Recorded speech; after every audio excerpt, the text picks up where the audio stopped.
Мен сага bir kızıktı narsa айтып берейинби? Түндө bir түш көрдүм дебейсиңби? Эмне түш дебейсиңби? Түндө түшүмдө дегенчи, кечөөнү bir эски ырдадым го, илгерки ырдардан бирде. Ошол эки ыр түшүмдө аябай хит болуптур да. Хит менен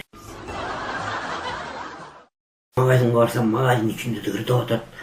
Ана магазинден чыгып, мында көчөгө чыксам, bir таксист туруп, таксинин ичинде ырдап атат да, машинанын ичинде.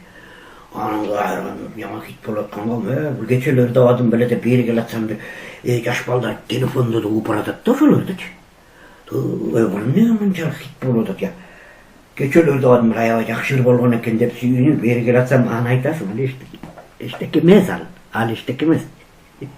Ол бери келатканда атат, аркы көчөдө этаж үйдүн чоң туалети бар го, бир малда карасам, ошо туалеттин ичинен менин ырым чыгып атат. Кудай ырбатым, туалетке отуруп да уат жабы деп, ушунчалык таң калып, анан келе турган ойгонуп кеттим да. Ойгонуп кетсем эмне дебейсиңби? Ошол ырыңызды угуңуз наушник менен жакшы угулат дегениңизден мен муну кулагыма салып жатып повторго коюп коюп уктап калыптырмын да.